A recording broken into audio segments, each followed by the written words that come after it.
Hello দর্শক শ্রোতা, আসসালামু আলাইকুম। আশা করি সকলেই ভালো আছেন। দর্শক শ্রোতা, আপনারা যদি একটু ভালোভাবে আমার স্ক্রিনে দিকে খেয়াল করেন, তাহলে আপনারা এখানে কিন্তু একটা নেম দেখতে পাচ্ছেন। প্রথমে একটা ইমোজি রয়েছে, তারপরে আমার নামটা দেখাচ্ছে, তারপরে কিন্তু আরেকটা ইমোজি দেখাচ্ছে এবং এটা আমার লক স্ক্রিনে শো করতেছে। বুঝতে পারতেছেন এখানে কিন্তু কোনো ধরনের ওয়ালপেপার আমি ইউজ করিনি। তারপরে কিন্তু এখানে নেমটা দেখাচ্ছে।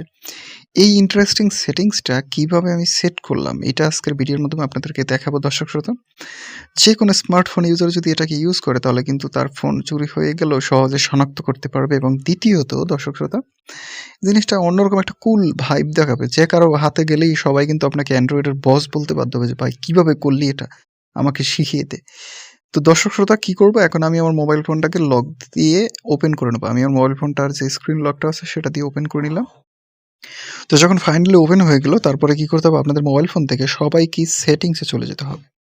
তো সেটিংসে আসার পরে আপনাদেরকে খুঁজে বের করতে হবে ডিসপ্লে অ্যান্ড ব্রাইটনেস, এরকম একটা অপশন থাকতে পারে। কারো ফোনে শুধু ডিসপ্লে থাকতে পারে। ঠিক আছে? কোনো বিষয় না। জাস্ট ডিসপ্লে অপশনটার উপরে আপনারা ক্লিক করবেন। দেন আপনাদেরকে কি করতে হবে, স্ক্রল করে নিচে আসতে হবে এবং এখান থেকে আপনারা একটা লেখা খুঁজে পাবেন যেটা হলো লক স্ক্রিন। এই যে লক স্ক্রিন লেখাটা খুঁজে পাবেন, এটার উপরে একটা ট্যাপ করতে হবে। দেন এখানে দেখুন add text on lock screen, এটার উপরে ক্লিক করতে হবে। তো ক্লিক করার পরে এখানে আপনারা আপনাদের নামটাকে সঠিকভাবে সেট করতে পারবেন। তো আমি আমার নামটাকে এখানে সেট করে দেখাচ্ছি আপনাদেরকে কিভাবে সেট করতে হয়। তো প্রথমে আমি এখানে একটা ইমোজি দেবো, ধরুন এই ইমোজিটা দিলাম, তারপরে এই ইমোজিটা দিলাম, তারপরে আমি এখান থেকে জাস্ট আমার নামটা লিখে দেবো। ঠিক আছে? এই যে ধরুন নামটা আমি এখানে প্রপারলি লিখে দিলাম।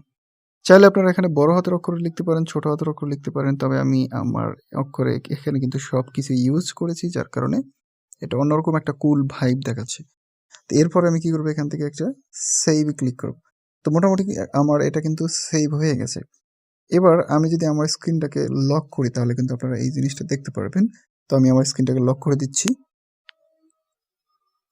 ওকে, যখন আমি লক করে অন করলাম, দেখতে পাচ্ছেন এখানে কিন্তু আমার সেই নামটা এখানে শো করতেছে যেভাবে আমি টাইপ করেছিলাম।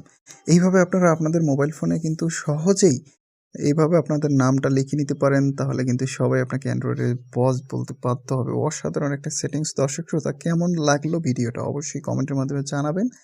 ভিডিওটা ভালো লাগলে ভিডিওতে একটা লাইক দিয়ে চ্যানেলটাকে সাবস্ক্রাইব করে দেবেন। ধন্যবাদ সকলকে। ভালো থাকুন, সুস্থ থাকুন। কথা হবে নেক্সট ভিডিওতে।